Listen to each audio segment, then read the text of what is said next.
Sudipta AV নিউজে আপনাদের সকলকে স্বাগত। প্রথমেই চোখ রাখবো নিউজ হেডলাইন্সে।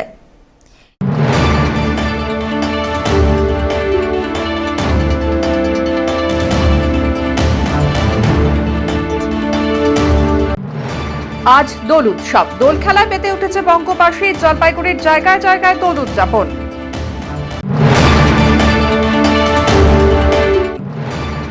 আসন্ন নির্বাচনের আগে নিরাপত্তা জোরদার করতে ডামটিমে কেন্দ্রীয় বাহিনীর রুট মার্চ।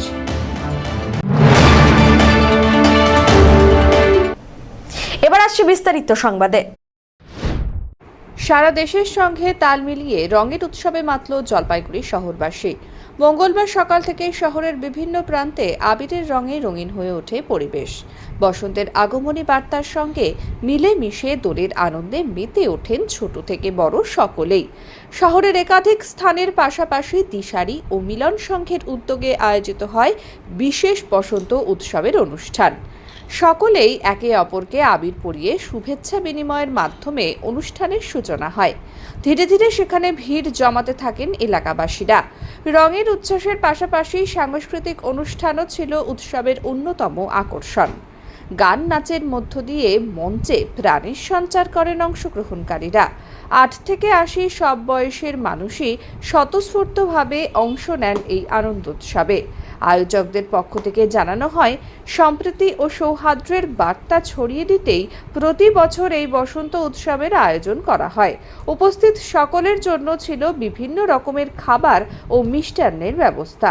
সব মিলিয়ে রং, আনন্দ ও মিলন মেলার আবহে মুখর হয়ে ওঠে শহর। আর উৎসবের আনন্দে সামিল হন সর্বস্তরের মানুষ।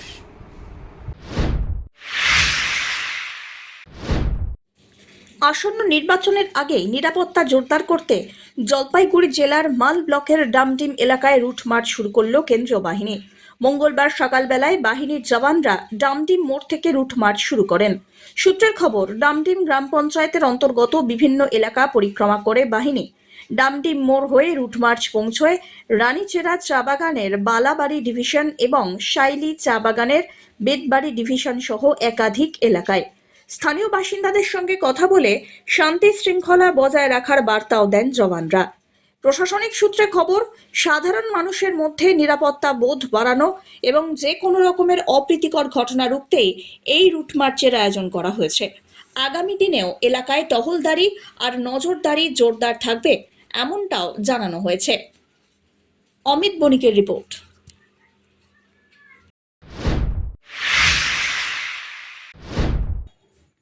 মানসিক ভারসাম্যহীন মহিলাকে ধর্ষণের অভিযোগ, দলীয় কার্যালয়ে ডেকে নিয়ে ধর্ষণের অভিযোগ।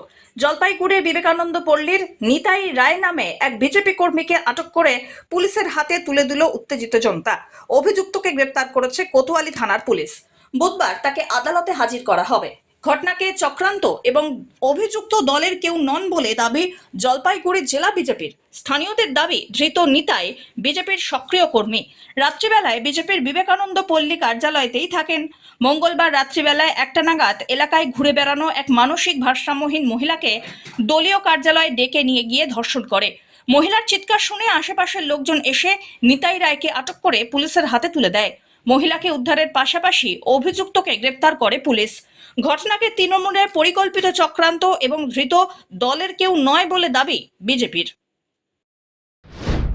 গতকাল রাত্রিবেলায় আনুমানিক 1টা নাগাদ আমাদের বিবেকানন্দ পল্লীতে একটা বিজেপির পার্টি অফিস, তার পাশে বিজেপিরই এক কর্মী, একনিষ্ঠ কর্মী নিতাই রায়, বিজেপির কোনো একটা হয়তো কিষাণ মজুর কোনো একটা দায়িত্বে হয়তো সে আছে। সে রাস্তার এক মানসিক ভারসাম্যহীন মহিলাকে রেপ করে। এবার সেখানে চেঁচামেচির কারণে মহিলা যখন চিৎকার করে সেখানে গিয়ে লোকজন উপস্থিত হয়। তো তখন তাকে ধরতে যায়, সে ভাগার চেষ্টা করে। তো এখানকার লোকাল লোকজন তাকে ধরে এবং সেখান থেকে কোতোয়ালি থানার পুলিশ তাকে এখানে নিয়ে আসে। তো আজকে আমরা একটা কমপ্লেন করছি, কমপ্লেনটা থানায় জমা দিচ্ছি। আমরা চাচ্ছি, এরকম কি বলবো, বিজেপির লোক তো খালি মুখে বড় বড় কথা বলে, কিন্তু আজকে দেখছি আমরা রাস্তার পাগলিরাও রাস্তায় সেফ নেই। তো ভালো আমাদের বাড়ির মেয়ে ছেলেরা কী করে সেফ থাকবে এটা নিয়ে আমরা দুশ্চিন্তায় আছি। আমরা চাচ্ছি প্রশাসনের কাছে কঠোর ব্যবস্থা নিক। আমরা চাচ্ছি আইনের পদক্ষেপটা সঠিকভাবে নেয়। বিজেপির কী দায়িত্বে জানতে পারছেন এলাকায়? আমি সম্ভবত কিষানের কোনো একটা দায়িত্বে আছে সে। দেখুন, যে ঘটনাটা ঘটেছে সেটা পরিকল্পিতভাবে সেখানকার তৃণমূলেরা রাত 12টার সময় কোনো পার্টি অফিস করা থাকে না, সেই পার্টি অফিস ফাঁকা ছিল, পরিকল্পিতভাবে বিজেপি বদনাম করার জন্য করছে। আর যে ঘটনাটা ঘটেছে সে আমাদের বিজেপি কেউ। পিনাকি শীলের রিপোর্ট।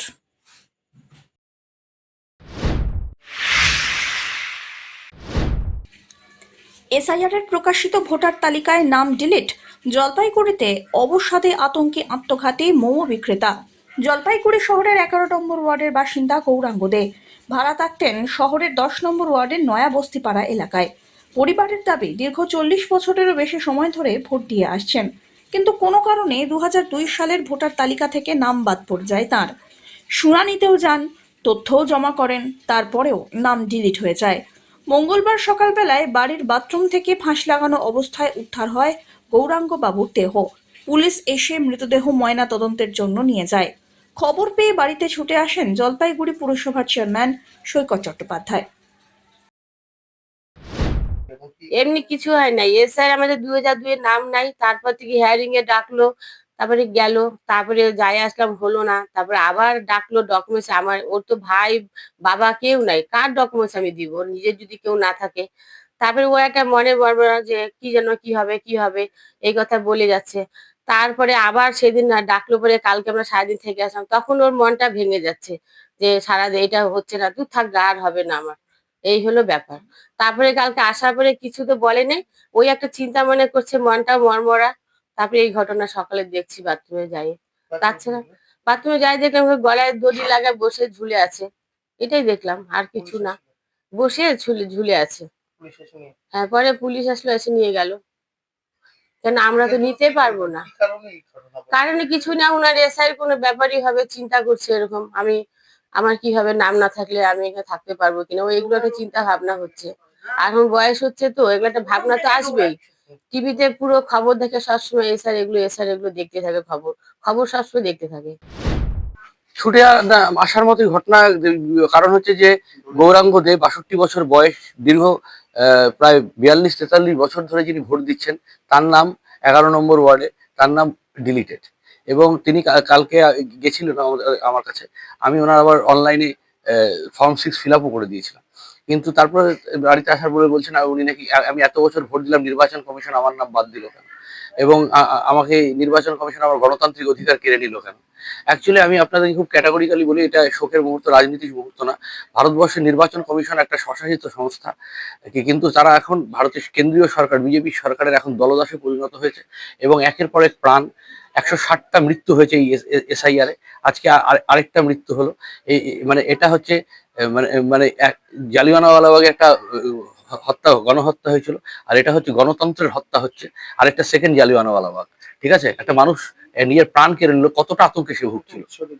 একটা উৎসবের দিনে প্রাণ চলে গেল, যেখানে অনেক মানুষ রঙের উৎসবে মেতেছে, সুখ শান্তি খুঁজছে, সেখানে একটা পরিবারের প্রাণ চলে গেল এই এসআইআর এর নামে। মনোজ আগরওয়াল আর জ্ঞানেশ কুমারকে পৃথিবী কোনোদিনও কেউ মাফ করবে না, এবং এই পাপের বোঝা থেকে মনোজ আগরওয়াল এবং জ্ঞানেশ কুমার কোনোদিন বাঁচবে। পিনাকি শীলের রিপোর্ট।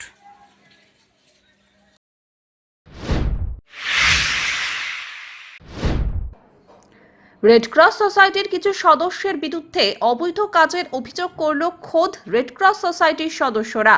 এই প্রসঙ্গে একটি সাংবাদিক সম্মেলনে অভিযোগ করেন সংগঠনের অন্যতম সদস্য তথা তৃণমূল পুর কাউন্সিলর উত্তম বোস। পাশেই ছিলেন জলপাইগুড়ি রেড ক্রস সোসাইটির সম্পাদক সুব্রত সরকার। এই সোসাইটির মাথায় রয়েছেন জেলা শাসক এবং এসডিও।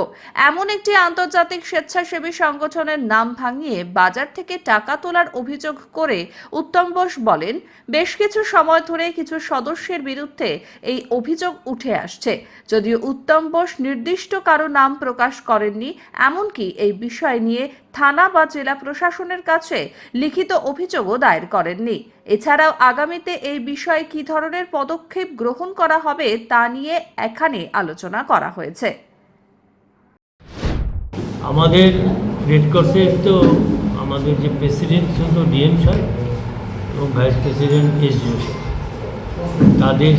তারই নির্দেশে আমরা আজকে এখানে বসা। যে আমাদের রেড ক্রসের মধ্যে আপনারা জানেন বিভিন্ন পত্রপত্রিকা এবং আপনাদের মিডিয়ার মাধ্যমে কিছু কয়েক ব্যক্তি আলাদাভাবে রেড ক্রসের একটা নাম করে তাদের হোয়াটসঅ্যাপ গ্রুপ তৈরি করে একটা মিটিং অ্যারেঞ্জমেন্ট করে। আমরা দৃঢ়তার সাথে বলি যে সেই মিটিংটা অবৈধ, সেই মিটিং ডাকার এখতিয়ার তাদের নেই। যেহেতু চেয়ারম্যান ডিএম এসডিও সাহেব আছেন কমিটিতে, আর সেক্রেটারির অনুমোদন ছাড়াই তারা মিটিং ডাকে, সেটা রেড ক্রসের একটা আইনগত বিরুদ্ধ মেম্বারশিপ। তাদের এই মেম্বারশিপদের যারা এইসব বেআইনি কাজের সাথে যুক্ত, তাদেরকে আমরা একটা ডিসিশন নিচ্ছি, তাদেরকে একটা শোকজ লেটার দেওয়া হবে এবং ভবিষ্যতে যাতে এই ধরনের কোনো মিটিং তারা ডাকতে না পারে তার একদম দ্রুত পদক্ষেপ। এবং আগামী দিনের রেড ক্রসের জলপাইগুড়ি জেলার কীভাবে কাজ করবে, মানুষের কাছে কীভাবে আরও সামনে গিয়ে তাদের উপকার করা যায়, দরিদ্র মানুষের অর্থনৈতিক দিকটা যেমন দেখবে, স্বাস্থ্যর দিকটা যেমন দেখবে, এবং যে কোনো বিষয়, যে কোনো ঝড় বৃষ্টি, বন্যা, ভূমিকম্প, অগ্নিসংযোগ, যে সমস্ত জায়গায়, এবং নদীতে যদি কোনো অ্যাক্সিডেন্টাল ঘটনা ঘটে, সেই ঘটনাগুলিও যাতে রেড ক্রস এগিয়ে যেতে পারে এবং সব বিষয়ে মানুষের জীবনযাত্রার মধ্যে দিয়ে বিপজ্জনক সমস্ত ঘটনার মধ্যে দিয়ে রেড ক্রস জড়িয়ে থাকবে। অমিত মনিকের রিপোর্ট, এভি নিউজ।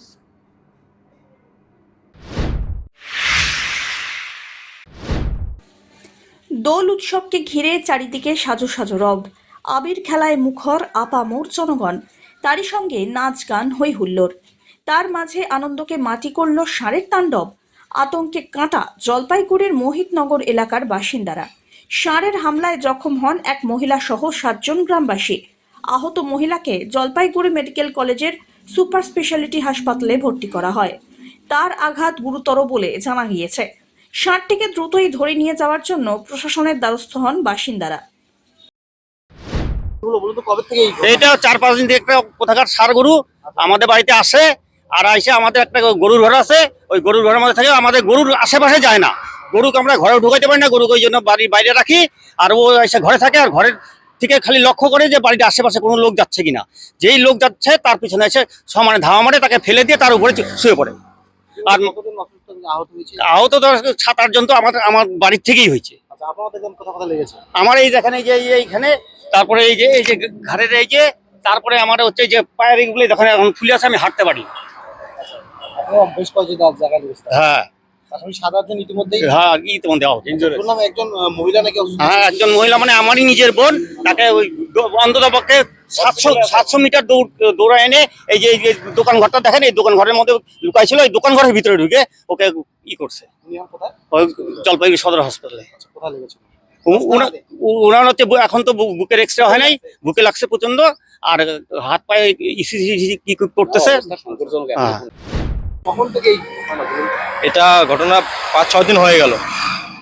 যেই বাড়িতে আছে সেই বাড়ি গরু ছিল, আগে গরু থাকতো, কিন্তু ইদানিং 6 দিন নাগাদ গরুটা খুবই মানে সমস্যা করছে, যাতে গরুর মানুষ দেখতে পাচ্ছে না, যাকে দেখছে তাকে মারছে, মুরগি থেকে হাঁস কাউকে রাখছে না, সবাইকে মারছে।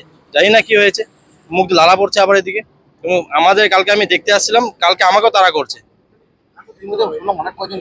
অনেক কজনকে বেশ করে আঘাত করে। তার মধ্যে একজন মহিলা আছে, আজকে সকালে ঘটনা ঘটছে। এখন সুপার স্পেশালিটি 10 তলাতে আছে, ওখানে এখন উনি লড়াই করছে। এখন ওনার বুকে খুবই অসুস্থ, খুবই গুরুতর অবস্থা আছে, বোঝা মুশকিল কি অবস্থা দাঁড়াবে এখন। আশা করি ভালো হয়ে আসুক, সুস্থ হয়ে আসুক। কিন্তু এই গরুর মানে প্রশাসনের কাছে গিয়েছিলাম, ওনারা নানানভাবে অজুহাত দিচ্ছে। কেউ বলে ফায়ার ব্রিগেডে যাও, ফায়ার ব্রিগেড বলে আমরা তো আগুন নিভাতে পারি, অন্যান্য জিনিস আমরা করতে পারবো না, তোমরা ফরেস্ট ডিপার্টমেন্টের কাছে যাও। ফরেস্ট ডিপার্টমেন্ট আমাদের কথা শুনবে ডাইরেক্টলি ভাবে? আমরা যাবো কোথায়? পুলিশকে ফোন করা হয়েছে, পুলিশের কাছে আমরা গিয়েছিলাম কালকে, ওনারা অজুহাত দিচ্ছে। পিনাকি শীলের রিপোর্ট।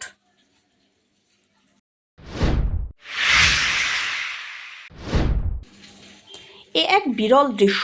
অবলা পশুর শিব ভক্তি, মাথা নত করে শিবের পাশে দাঁড়িয়ে নিজের ভক্তি প্রদর্শন। জলপাইগুড়ির 2 নম্বর গুমটিতে রয়েছে একটি গাছের নিচে শিবলিঙ্গ, পাশে শিবের ছবি। আর এখানে কয়েকদিন থেকেই একটি ছাগল শিবের পাশে এসে মাথা নত করছে। বেশ কয়েকদিন ধরেই এই দৃশ্য প্রত্যক্ষ করছেন কিছু মানুষ। তারা বলেন, বেশ কয়েকদিন ধরেই এখানে ছাগল রোজই মাথা নত করে দাঁড়িয়ে থাকে। অবাক করা এই দৃশ্য দেখে অবাক সকলে। অবলা পশুর এই ভক্তি দেখে সাধারণ মানুষেরও কিছু শেখা উচিত। 2 নম্বর গুমটি এলাকায় এই ধরনের ঘটনায় ব্যাপক চাঞ্চল্য ছড়ায়। শিব মূর্তির সামনে এসে মাথা নত করে সেখানেই দাঁড়িয়ে থাকে দীর্ঘ সময় ধরে। যদিও এই দৃশ্য বর্তমানে সোশ্যাল মিডিয়ায় ভাইরাল। কিছু কিছু মানুষ এই খবর শোনা মাত্রই এলাকায় ছুটে আসেন, বাড়ি কৌতূহল। কি দেখলা আজকে ভাই এখানে এসে? দেখলাম ওই ছাগল রোজ দিনই আসে একা একা মুখ নড়ায়, মাথা নত করে, পায়ে মাথা নত করে। হ্যাঁ বলো। মানে ঠাকুর ভক্তি যে শুধু মানুষের মধ্যে না, সেটা প্রাণীদের মধ্যেও থাকে।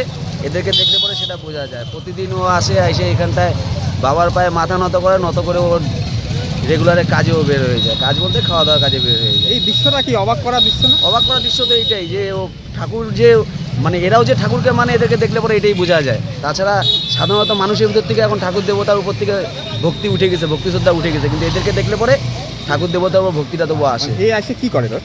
প্রতিদিন আসে ঠাকুরের পায়ে মাথা নত করে, কিছুক্ষণ এখানটায় খেলে ঠেলে তারপর বের হয়ে যায়। এই দৃশ্য দেখে আপনার কেমন লাগে? ঠাকুরের উপর একটু হলেও, ওকে দেখে তো একটু হলেও মানুষের টানটা জাগা দরকার ঠাকুরের উপরে, যেটা ঠাকুরের উপর মানে ঠাকুরের উপর থেকে মানুষের টান সেই চলে গেছে। সেই প্রাণীদেরকে দেখে অন্ততপক্ষে মানুষের জাগা উচিত। অমিত বণিকের রিপোর্ট।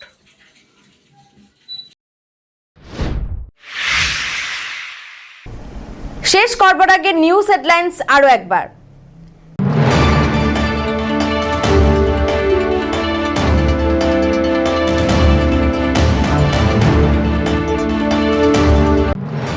আজ দোল উৎসব। দোল খেলায় পেতে উঠেছে বঙ্গবাসী। জলপাইগুড়ির জায়গায় জায়গায় দোল উদযাপন।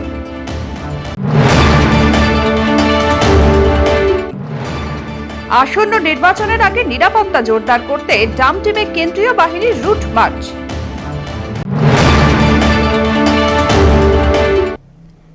এখনকার মতন এভি নিউজ এ পর্যন্তই। পরবর্তীতে আসছি আরো সংবাদ নিয়ে। দেখতে থাকুন আমার ভিশন। নমস্কার।